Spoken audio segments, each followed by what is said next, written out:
Bienvenue dans cette nouvelle vidéo. Je suis l'ingénieur Évariste Owanja et aujourd'hui nous allons voir les styles de lignes sur Revit. Avant de commencer, lâchez un pouce bleu et abonnez-vous pour plus de contenu édifiant.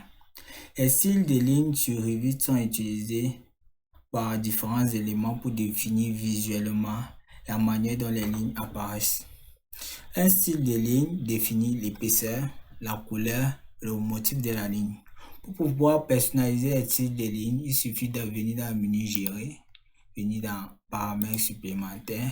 Ici, là, nous aurons trois onglets qui vont nous permettre de personnaliser nos styles de ligne. Il y a les styles de ligne, l'épaisseur de ligne et le motif de ligne.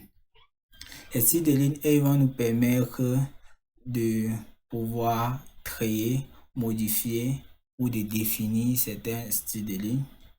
Les épaisseurs, elles vont nous permettre en fait de définir la largeur du crayon utilisé pour pouvoir imprimer la ligne. Et les motifs de ligne, elles vont nous permettre de définir des formes d'une série de tirets de lignes ou d'espaces. Bon, lorsqu'on clique par exemple dans motif de ligne, ici on a la possibilité de créer notre motif de ligne, de pouvoir modifier le motif de ligne déjà proposé. Par exemple, si on veut modifier le motif de ligne ici, vous pouvez le voir. On a la possibilité de changer le nom, de changer en fait le type 1. Est-ce que c'est un tiret ou bien c'est un point? On a la possibilité de changer en fait sa longueur, la longueur du tiret. Et puis la même chose pour l'espace. Donc ici, quand vous allez vouloir créer un motif de ligne, par exemple un trait, un motif essai motif, on pourra par exemple mettre ici, on va commencer par un point. Là on va continuer par un espace. Là on va continuer par un tiret. Et puis ici on va mettre 7 mm. Ici on va mettre 9 mm. On va valider. Vous devez avoir un espace après chaque segment de ligne définie. Et puis on a un espace ici de 7 toujours. Ok. Donc on a créé notre motif et ces motifs. On valide. Maintenant on va créer notre épaisseur de ligne. Ici vous pouvez le voir, nous avons les épaisseurs pour les lignes modèles, les épaisseurs pour les lignes en perspective et les épaisseurs pour les lignes d'annotation. Ici on va se limiter à l'épaisseur des lignes modèles. Si on met ajouter, ici il va nous demander d'ajouter une échelle. Donc par exemple si on choisit l'échelle 5000, comme vous pouvez le voir, ça sera possible en fait de changer en fait la valeur de notre épaisseur suivant l'échelle choisie. Mais là on va laisser ça comme ça, on va annuler.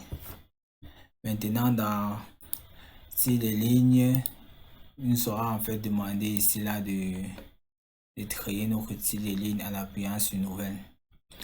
Maintenant ici, comme vous pouvez le remarquer, Revit a déjà des styles de ligne prédéfinis.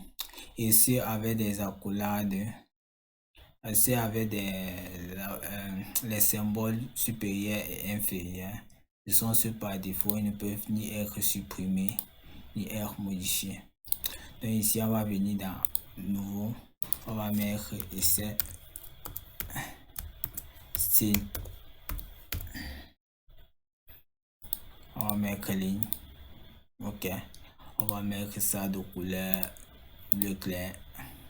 On va mettre l'épaisseur à 3 et on va mettre comme motif essai.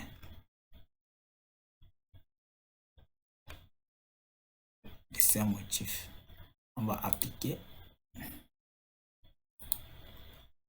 Maintenant, pour pouvoir modifier une de nos lignes, on vient dans modifier.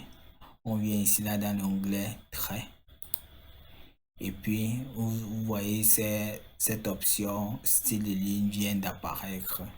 Maintenant, il sera possible en fait et en ayant choisi le style de ligne que vous voulez, vous allez choisir, on va choisir ici essai de style. Ensuite, il sera possible en fait de changer l'apparence de nos lignes suivant ce qu'on a défini.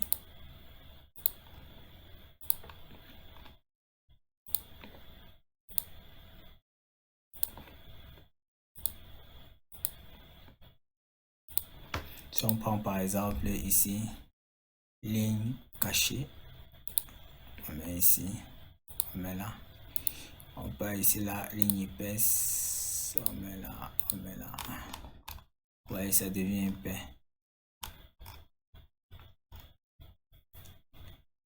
Arrivé à la fin de cette vidéo, il était question pour nous d'introduire l'outil style de ligne sur Revit.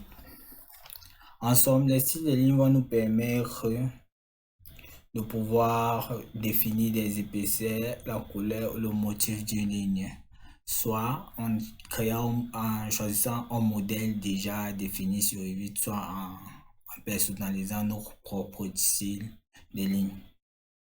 N'oubliez pas de liker et de vous abonner pour plus de contenu édifiant.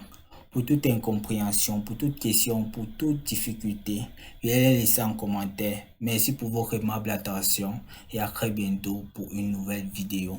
Ciao.